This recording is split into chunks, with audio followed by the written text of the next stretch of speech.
There we go. So hello, everyone. Thank you for joining us for the 17th edition of the Energy Efficiency Academy. My name, as I said, is Diedert de Busser, and I work as a freelance community builder and expert in EU energy and climate policies.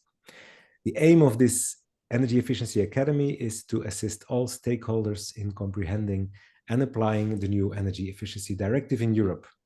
The Academy is coordinated by the Odyssee-MURE Project in partnership with the European Council for an Energy Efficient Economy, ECEEE, and the European Energy Network. In today's webinar, we will take a significant step beyond energy efficiency and discuss the concept of energy sufficiency in Europe. This topic has gained increasing attention amongst European policymakers in the recent years, and I am curious about its current implementation across the continent. To explore this further, let's welcome our distinguished speaker for today's session, Lea Ginter, Senior Expert and Team Leader of Monitoring and Impact Management at Motiva, a sustainable development company in Finland. And Lea just told me that she's already working 20 years in the Odyssee-MURE project. So we can say we have a real expert amongst us today. So Lea, I will stop share my screen and let you share yours, and then we can dive into today's topic. The floor is yours, Lea. Okay, good afternoon, everybody. And thank you for coming to this webinar about energy sufficiency and the policy brief on energy sufficiency prepared in the Odyssee-MURE project. First of all, I should say thank you to my reviewer, Joost Gerdes from TNO in the Netherlands, for providing a lot of good suggestions and improvements to the policy brief. So, the contents of this presentation. First, we are going to look at some definitions and the need for addressing energy sufficiency. So why energy sufficiency? Then we take a look at the summary of different energy sufficiency work that has been carried out in the Odyssee-MURE project. And then we will look at examples of some policies and measures which are in the MURE database on energy sufficiency. So we will not discuss that much on the energy sufficiency indicators that can be found in the Odyssey database. So definitions and need for energy sufficiency. There is no one single definition, standardized definition for energy sufficiency quite yet. But there are different definitions which go pretty much to the same direction. And as these are the working definitions that were established in the Odyssee-MURE project, so that we can define what kinds of measures we are looking at and what we are actually analyzing and what is the difference between energy sufficiency and energy efficiency. So in energy sufficiency, basically people's basic needs for energy services are met in an equitable manner, and at the same time ecological limits are respected. And so there's two different and very important concepts here. One is the basic needs for energy services, so that's different from wants, what people want to consume. It's rather what are actually needed, and the ecological limits that relates to the emissions, to the use of natural resources, etc. And these planetary boundaries are really being stretched. The overconsumption day for last year was already at the beginning of May in Europe, in the EU area. So we are really pretty badly beyond the sustainable level in what we are consuming, how much renewable resources we are consuming. Then another important term is the energy sufficiency actions. These are the policies and measures, the actions which are done made to reduce energy demand. And this can address both the quantity and quality of the energy services demanded. And these energy services, in turn, those are these different functions energy is used for in households, cooking, lighting, cooling, IT, communications, but also in transport, automotive transport, or other motorized modes of transport. So these services are the things that are being needed, but the question is how much service we are using. So instead of just providing the same service efficiently, what is the definition of energy efficiency?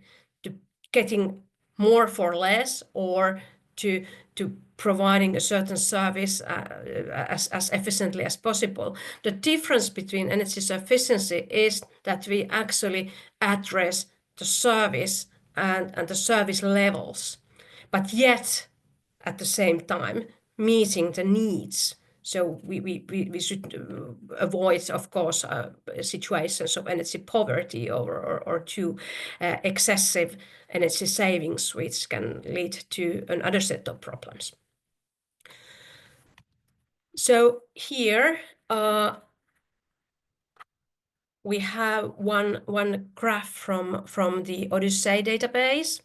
It shows how much energy was consumed in the European Union in the households in 2000 and 2023. What changed in 23 years? Well, the level did not change that much. The overall level of household energy consumption is very close to the level in 2000. It's just a little bit lower. Please note that the scale is here not from zero, so it has been changed a bit to make these changes more visible. If we take out the impact of different weather in these years, we can see that there are different factors which were increasing the consumption. There were more dwellings, there were more appliances per dwellings, and the houses were getting and the dwellings were getting a bit bigger. At the same time, certain level of energy savings were being made. And then there are some other factors in the decomposition. I'm not going into that detail because the interesting focus here is surrounded by a red line. So it is this number of dwellings, number of appliances, size of homes, use of appliances. These things are those factors which are being addressed by energy efficiency. So here we can see the difference between energy savings, energy efficiency, and energy sufficiency. Sufficiency is very strongly addressing these precursors of energy consumption, the underlying factors, which are usually not addressed by energy efficiency measures. And here we have again this note about the planetary boundaries, which we need to should be respecting. That the overconsumption day for the globally it was 1st of August, but already earlier in the EU area. And of course, energy sufficiency also contributes to the achievement of climate and energy targets.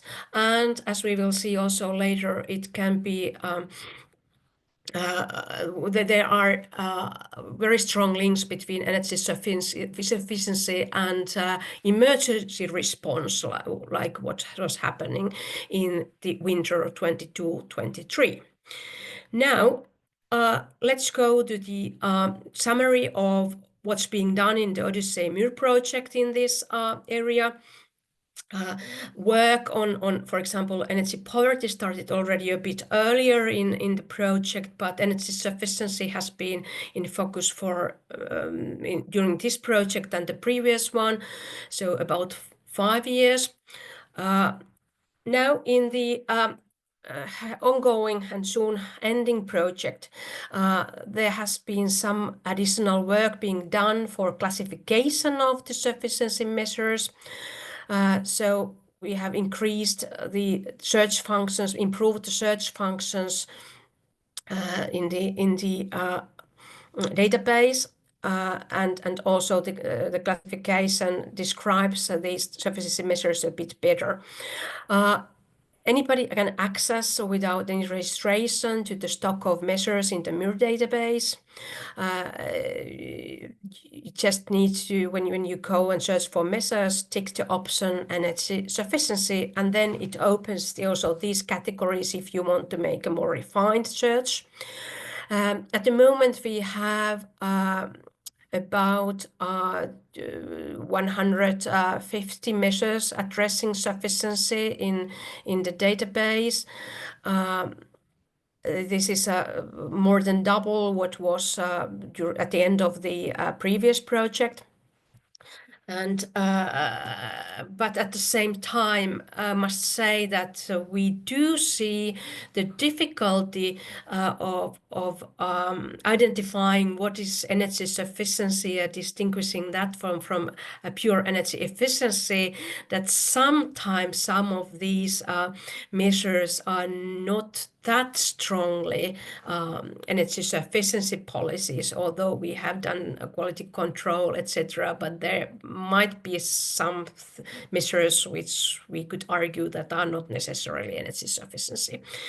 But well, this never perfect. But anyway, we have a good stock of different measures and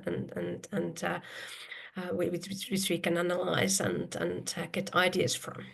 Well, regarding the categories, we are using 3 different ones. One is avoiding certain energy usage, reducing, for example, unnecessary heating or cooling. We have the substitution category where one service is replaced by another one. And then we have an adjustment where we somehow optimize energy services without reducing basic needs. To make this very concrete, I'm not sure if this is the best example, but for example, if we want hot food, heating that with microwave saves energy compared to the using large electric oven. So that could be an adjustment. Then there are mechanisms which could be very direct, like regulatory policies, or they could be indirect, monetary or non-monetary, some tariffs or some campaigns, for example. So with these functions, you can search the measures in the database. Then in the indicator side, this is the only slide I'm presenting on indicators, but to give some ideas what can be done with the Odyssey database.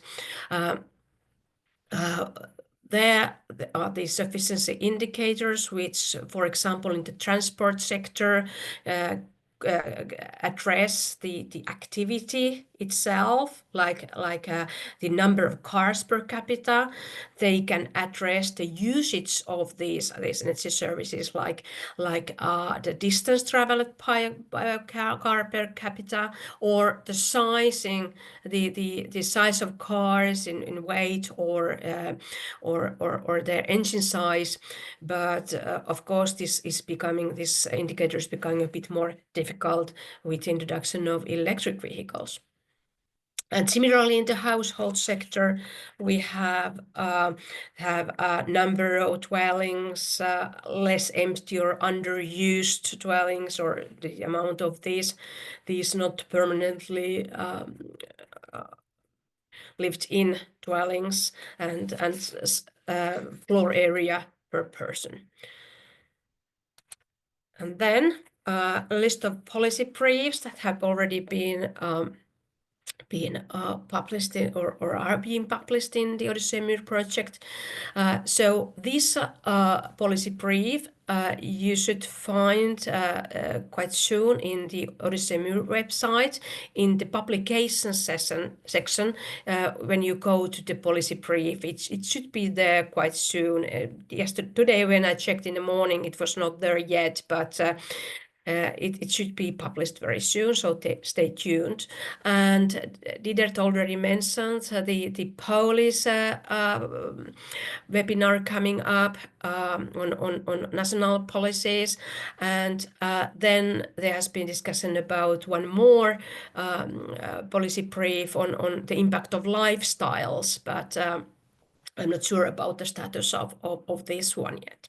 And in the previous project, there was this first policy brief on energy sufficiency indicators and policies. It can still be also found on the same website if you are interested in the contents.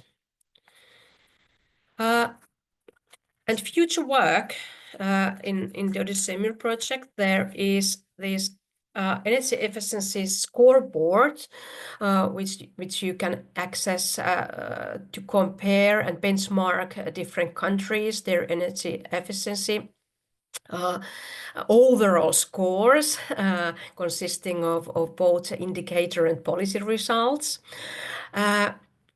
In this project, the technical coordination has been working on the development of the scoreboard further to incorporate also energy sufficiency and energy poverty into that.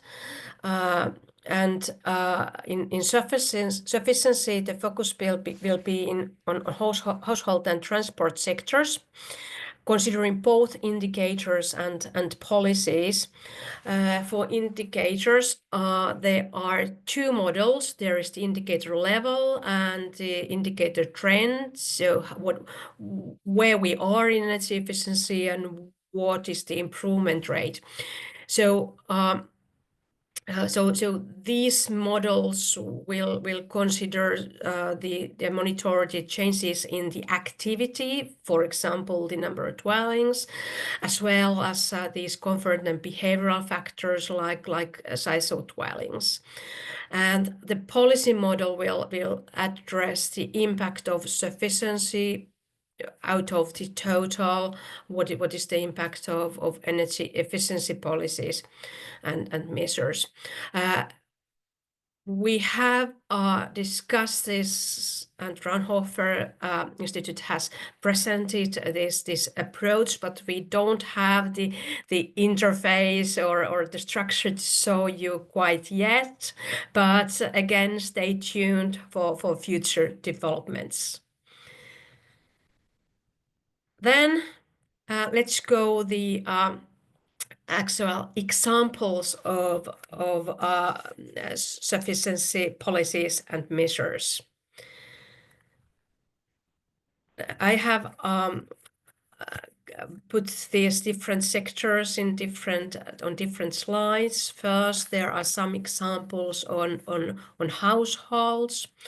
There are few types of sufficiency policies here, but there are also additional ones. Here we have some regulatory examples, tariffs and metering approaches, but there could be other ones. There could be the building codes could be addressing also different aspects, but just temperature.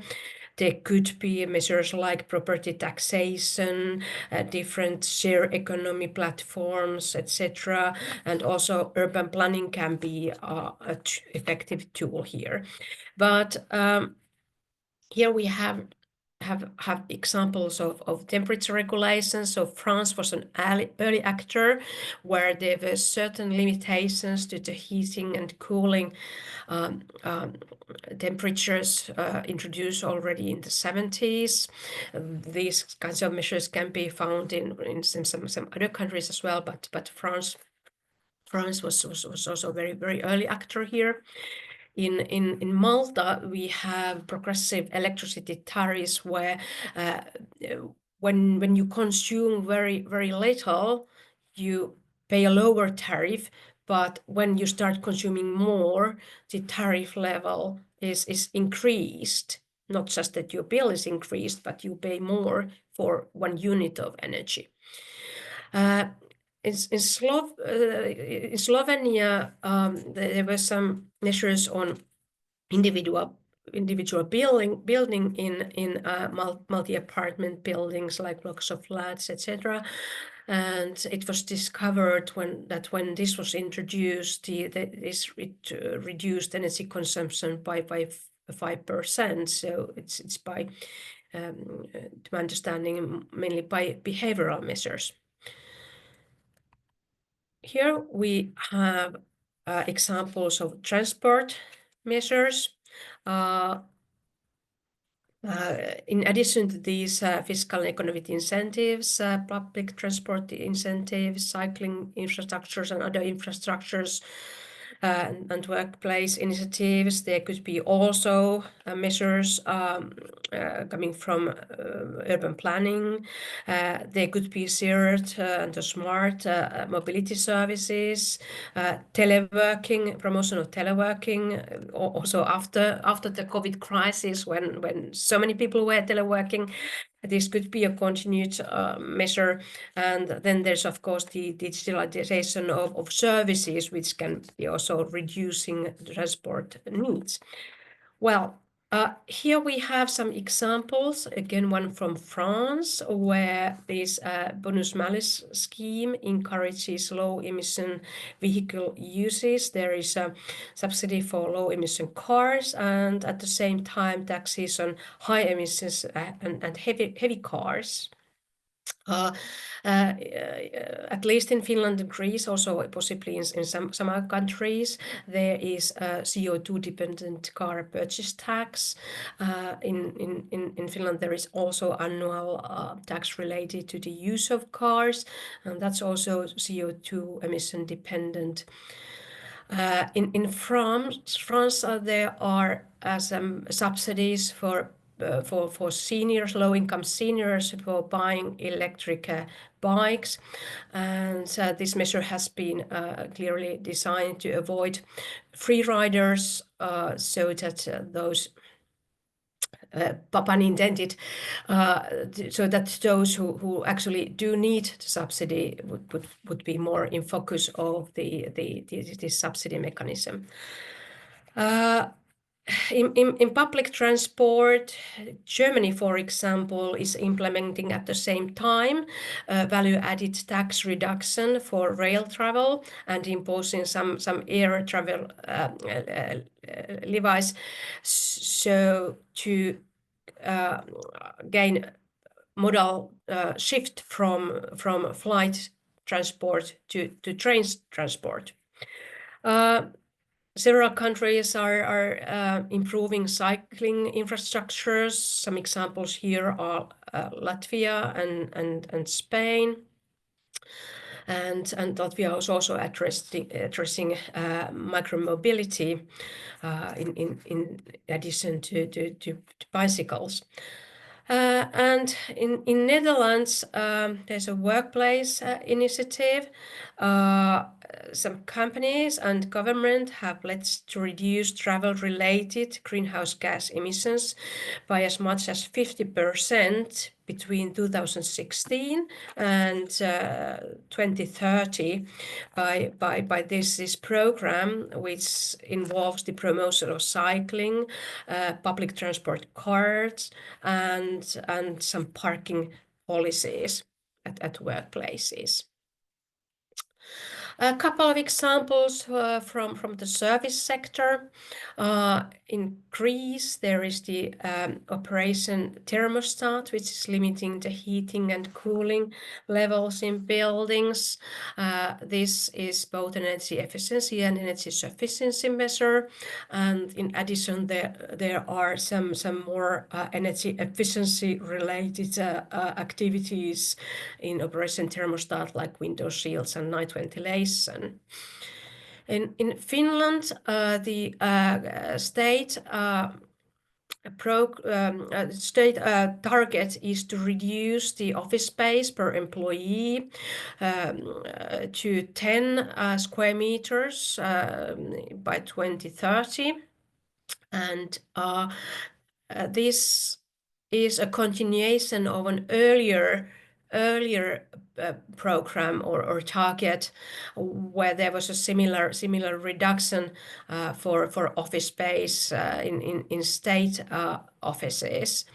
But then the mechanism was a bit different. It was not so strongly addressing hybrid working this time. This is more the way to achieve this reduction. So that this is a little bit different from the previous period. We started from a situation where the office space per employee was among the highest in Europe, but the situation is changing. Of course, there's economic consideration behind this, but also at the same time, it's a win-win with the environment. Then we have some cross-sectoral policies. There are some programs. In France, there's a comprehensive energy sufficiency plan, which was introduced during the winter of the energy crisis, but there are some more long-term goals which were issued later. So France wants to continue the energy sufficiency work, and this is clearly in line what we know about the kind of a forerunner status of France in this area. They have already for a while had periodic monitoring of energy sufficiency along with energy efficiency. So this has been running for a while. And I will make one more remark about the French mindset a bit later on. But again, one French policy. Then in Spain, there is the more energy security plan, which was also introduced in the winter of energy crisis. It includes plenty of individual measures, some of them targeting mainly the crisis readiness, but many of them also energy sufficiency. And then one type of energy sufficiency measure is energy taxation, which is of course in place all around the EU. There's also the EU Energy Taxation Directive, and to my understanding is also under revision. So this is one of these indirect measures, which of course have many other even more compelling objectives, but at the same time, they also give an incentive for energy efficiency and energy sufficiency when taxes are at adequately high level. Then a few words about the role of energy sufficiency during the energy crisis.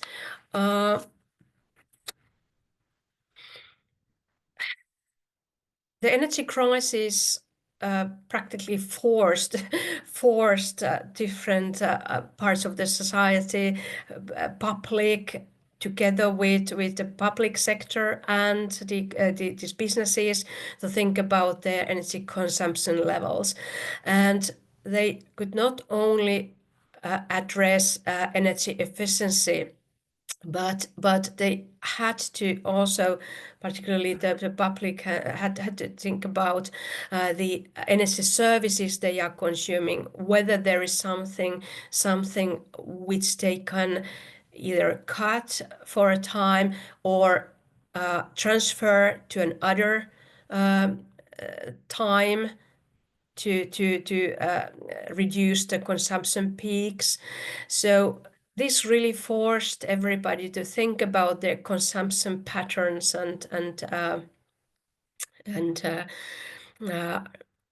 consumption levels, and there were emergency measures which clearly address the sufficiency as well, like the temperature caps, which we can see in different countries, that the room temperatures were lowered.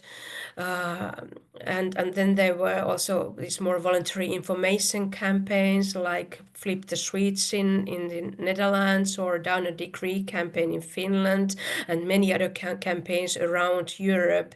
You can have a look at those in more detail in the monitoring survey, which was carried out in the ENR network in 2023. You can see some results, but the impact evaluations are not available for every campaign, but where they are available, we can see that the emission reductions at peak days could have, in some cases, were 2-digit numbers, in some cases a bit less, but enough to avoid blackouts or similar severe problems. And this also of course this energy sufficiency helps to address the impact of the price shock to the consumers. But the unfortunate thing, of course, with this kind of campaign is that the impact is rather short-lived. We've been sure that this can be effective in short term, but the question is how to sustain a longer-term impact. Well, when the overall structures and the setting is not such that it encourages the continued emission consumption reduction, it can be difficult for people to maintain these practices for a long time. So we have to think about in a more long term and what to do about the overall setting, so that it could facilitate the actions. Here we have some discussion points. For example, at the EU directive level, there is a lot of focus in energy efficiency in even 2 different directives, and also both the energy efficiency and the energy performance of buildings directive. But of course, the new emissions trading extension is also working to this effect, but the sufficiency is not addressed separately in any of these directives, and it is in most countries not discussed that extensively in the society and policy making. We do see some growing activity in the civil society, some bottom-up approaches emerging. For example, last year there was the Sufficiency Manifesto signed by a lot of different European operators, different organizations, networks, asking for binding EU targets to reduce energy and material consumption. So this is not just concentrating energy, but also other natural resources. We saw what French citizens voted when they were asked about the future of the EU.